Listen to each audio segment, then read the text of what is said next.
about another voice and culture of Taiwan with We Love Hakka. 现在就让我们一起加入客家风情，大家来讲客家吧。Hey, welcome back to another edition of Hakka Training on ICRT. We're going to take this train to Hualien County, Fengling Township. And here in Hualien, there are a lot of different styles of tobacco barns. There are styles in Jian and there are styles here in Fengling, and we're going to find the differences together. 今天呢，带大家坐火车到花莲县凤林呢，来这边参观这边的烟楼。其实上个月我们才介绍吉安这边的烟楼，那听说凤林的烟楼啊，又是分不一样的形式，Leo 会来介绍哦。Hello, hi Leo. Hey, 今天我们还是在凤林这边嘛。然后呢，我记得上个月啊，你带我去吉安参观所谓的烟楼而且我是一个用功的学生，我还记得吉安那边好像大部分是所谓的广岛式，对，广岛式，对。但是那这边呢？凤林这边是大阪式的烟楼。目前呢，它还保留了有33栋的很完整的一个烟楼在这里哦。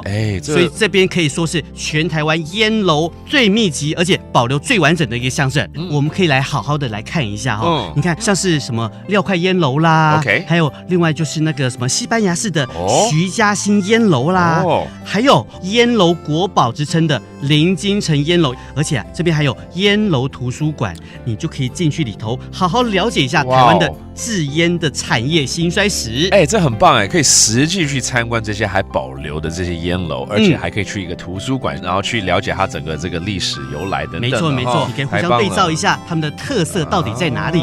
太好了，那这样子你一定要带我这样逛一圈呢，我们要更了解这边所有的烟楼好吗？走。Fewer and fewer people are smoking these days, but remnants of Taiwan's Japanese-era tobacco industry are best preserved in Hualien's Fenglin village. There are perfectly preserved tobacco barns in two styles, Osaka and Hiroshima, and each of the 33 buildings has its own special characteristics. For a deeper look at these wonderful structures, don't forget to check out the Tobacco Barn Library to learn all about tobacco production and the fall of the industry in Taiwan. 好了 ，Leo， 我们现在来教大家一些客语喽。好，这边的烟楼要去走一走、逛一逛嘛，那走一走怎么说呢？行啊，我就老啊，都两个不一样啊。